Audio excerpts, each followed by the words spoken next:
Hello à tous, j'espère que vous allez bien. Moi c'est Elena et sur ma chaîne Les Carnets d'Elena, comme vous le savez, je vous partage mes différentes expériences dans le secteur du luxe et je vous donne également des conseils professionnels pour rejoindre les différentes maisons et groupes du secteur du luxe. Alors on se retrouve aujourd'hui pour une toute nouvelle vidéo qui concerne les looks pour le travail puisqu'on va parler des tenues idéales à porter quand on travaille dans le secteur du luxe. En effet, on le sait, le secteur du luxe est un secteur très exigeant et rigoureux et cela va aussi pour la tenue, pour le style vestimentaire que vous devrez adapter une fois en entreprise. Comme j'ai déjà reçu des questions, que ce soit par mail ou encore en commentaire, concernant par exemple la façon de s'habiller, les accessoires ou toute question vraiment relative à la tenue idéale à adopter quand on travaille dans le secteur du luxe, je me suis dit que ça allait être l'occasion pour moi de faire une vidéo dédiée uniquement aux tenues idéales à avoir quand on travaille dans le secteur du luxe. Ah oui, et si c'est la première fois que tu atterris sur cette chaîne, je t'invite tout simplement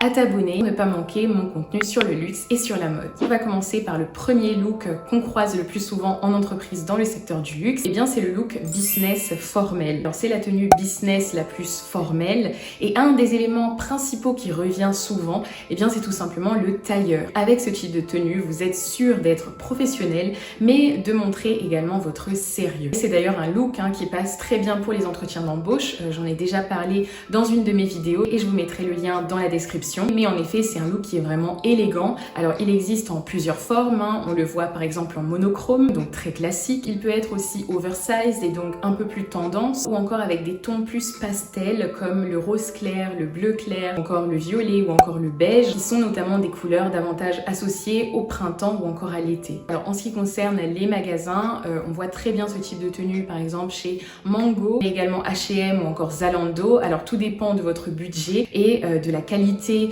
du vêtement que vous souhaitez. C'est vrai que si ça a une meilleure qualité, ça se verra également plus. Personnellement, en termes de magasins et de bons rapports qualité-prix, finalement, je préfère Mango. C'est vrai qu'ils offrent une belle gamme de tailleurs classiques et élégants qui peuvent être utilisés pour le travail comme pour des occasions plus formelles. Alors, en termes de chaussures avec ces looks, c'est vrai qu'on partira sur des chaussures un peu plus classiques, comme par exemple des mocassins en cuir ou encore en daim noir et en marron. Alors, c'est vraiment à vous de bien accorder les couleurs de votre tenue à vos chaussures, ou devrais-je dire à vos souliers, donc ça va vraiment de soi. Vous pouvez également associer des Richelieu ou encore des talons nude si vous partez par exemple sur un tailleur noir ou encore bleu foncé. Maintenant parlons du look numéro 2 et il s'agit du business casual. Alors cette tenue est à mi-chemin entre le look formel qu'on vient de voir et le look un peu plus décontracté. En gros, pour simplifier, ce look représente vraiment la grande majorité des looks les plus courants dans le secteur du luxe. Alors on va retrouver par exemple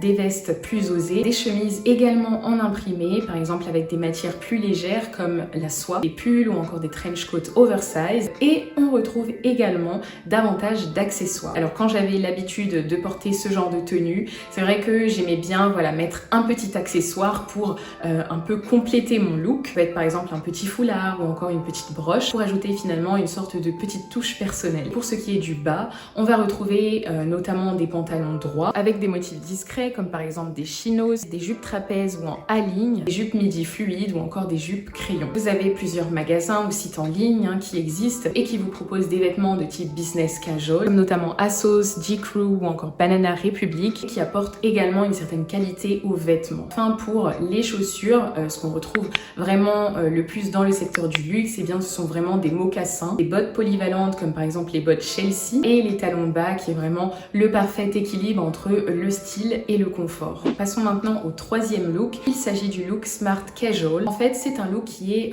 parfaitement fait pour la ville. Il est en réalité un véritable mélange entre le look formel, le look décontracté et finalement, ses goûts personnels. Une caractéristique de ce look, par exemple, va être le jean. Alors sachez que le jean n'est pas forcément interdit dans le secteur du luxe. On peut très bien en porter. Moi, en entreprise, j'en porte souvent, mais, et c'est un mais très important, vous allez devoir évidemment adapter le haut de votre look. Si vous osez porter par exemple un jean, vous allez peut-être adopter plutôt une chemise, une belle chemise de soie ou encore pourquoi pas une veste ou encore un blazer. C'est vraiment à vous d'adapter votre look et de ne pas le rendre trop décontracté car n'oublions pas, on est dans le milieu de l'entreprise. Alors une autre caractéristique de ce look va être le blazer. Je viens finalement d'en parler. En effet, le blazer est une pièce clé du smart casual. Il peut être porté avec des jeans, des chinos ou encore des pantalons plus formels pour ajouter une touche d'élégance. On a aussi les chemises. Il existe différents types de chemises. Ce qu'on voit souvent, ce sont par exemple les chemises en imprimé, encore les chemises en chambray. En effet, ces chemises offrent un look soigné mais pas trop formel et peuvent être portées sous un blazer avec un pantalon ou un jean bien coupé. Alors côté accessoires,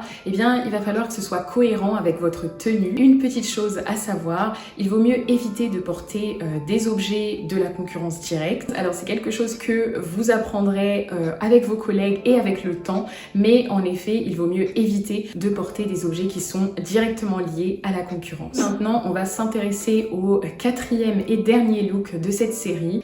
C'est le look créatif élégant. Alors attention, tout va dépendre de votre département et du style vestimentaire de vos collègues. En effet, on retrouvera davantage ce type de look dans des départements plus créatifs, comme par exemple le design, le digital ou encore la communication. Alors ce look se caractérise davantage par des tenues notamment de jeunes créateurs, par exemple Jacques Mus ou encore Alexander McQueen, des mélanges de matières avec des tissus comme la soie, le satin ou encore la laine, donc pour apporter une certaine texture à votre tenue. Et on retrouve des robes et des jupes avec des imprimés ou des détails un peu plus inhabituels. Alors avec ce type de look, vous allez forcément pouvoir montrer votre personnalité. Attention à toujours garder un certain professionnalisme et à vous adapter également aux habitudes vestimentaires de vos collègues. Ça y est les amis, c'est la fin de cette vidéo. J'espère qu'elle vous a plu. Si vous avez des questions, n'hésitez surtout pas à m'écrire juste en bas dans les commentaires, ou tout simplement à me contacter sur Instagram. Ce sera un plaisir de répondre à vos questions et on se retrouve très vite pour une prochaine vidéo. À bientôt!